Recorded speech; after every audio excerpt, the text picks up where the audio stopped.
Oktubre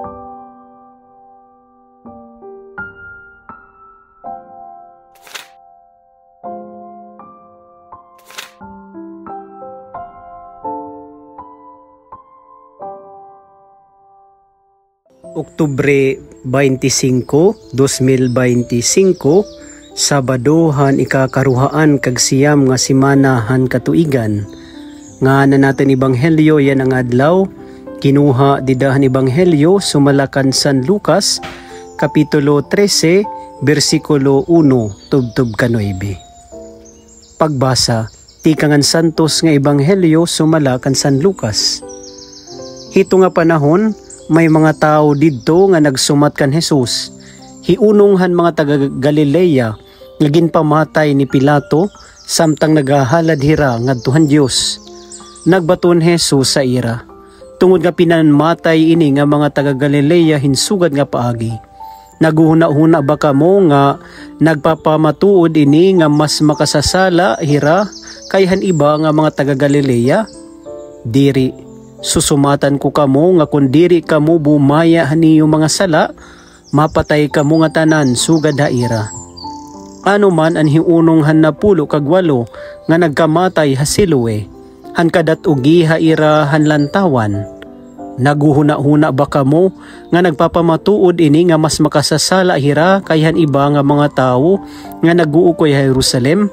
Diri, susumatan ko kamo nga kung diri kamo bumaya han iyong mga sala, mapatay kamo nga tanan sugad haira.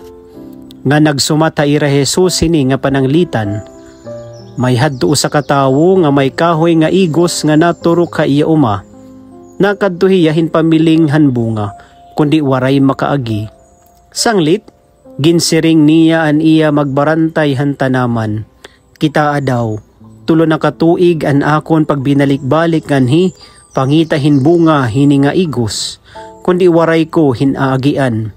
Gabay pudlon ini nga kahoy, kay kanugon la han katambok han tuna. Kundi binaton an magbarantay, ayaw la pagpudla, pahagusa taanay hin usa ka tuig. Lilibuton ko hin pag-ukab, ngan bubutangan ko hin abono. Manggad na la bumunga han sunod nga tuig, kay kundiri pa, amo na ini ang pagpudla naton.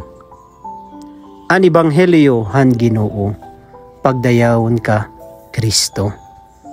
Maupay nga oras mga kabugtuan ko didakan Kristo. Mga kabugtuan, may duduha nga butang nga igintutuddo ito naton Ginoo Kristo, didahiton aton Ebanghelyo yan ang adlaw. Siyahan, waray labot hiton aton sala, hiton nga tanan nga nahinanabo, didahiton aton kinabuhi. Iton kamatayon, ngan hiton sakit, for example, inaabot ta aton nga tanan, naabot hiton nga tanan nga tao, maupay man umaraot iton batasan.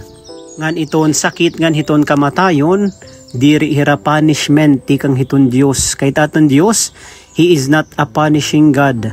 Diri hiya Dios ang kamatayon, ngan kasakitan, kundi Dios siya hiton kinabuhi, Dios siya hiton katambalan, Dios siya hiton paghigugma.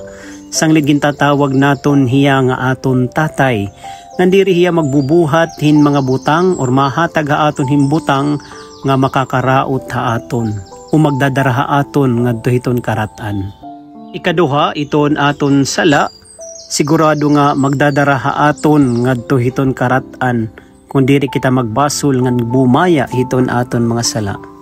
Iton Dios na diri nga nahingangadto kita hiton karatan, sanglit hiya iton nagahatag danay ha aton hin tsansa nga makapagbasol kita hiton sala, nga magbuhat kita hiton maupay, ngan mahibaro kita hiton tama. Iton Dios nahatag ha aton hin second chances, third chances, ngan infinite number of chances.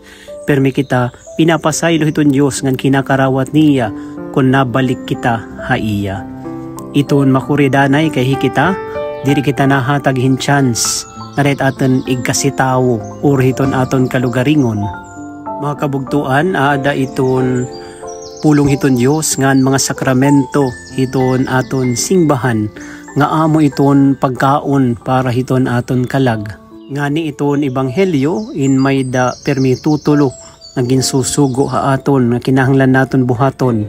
Tutulo nga imperatives nga makakabulig hiton aton pag-ukoy, hiton aton pagtuo nga iton siyahan hini amo iton pagbasol hiton aton mga sala. Ikaduha, iton pagtuo ngan pag-ukoy hiton mensahe hiton ebanghelyo o hiton maupay nga sumat. Ngan iton ikatulo nga amo iton ayat liwat ha aton, amo iton pagsubad ngan pagsunod hiton aton Ginoong Kristo komo iya tinun-an. Mga kabugtuan, diri ini masayunay pero diri liwat ini imposible. Di dahit aton pamalandong nga pag-ampo inang adlaw, pangaro kita hiton grasya hiton Dios nga makita naton itaton kalugaringon nga kamaluya ngan kamakasasala. Ang pangaro kita hiton grasya hiton Dios hiton pagiging mapainubsanon nga baguhon naton iton kinahanglan baguhon didiha aton. Nga bayaan naton iton aton mga sala, itaton kamakikalibotanon, itaton kamakikalugaringon ngan kamapahinatas-on para maging hulos itaton pagsunod hiton makagarahon nga Dios. Amen.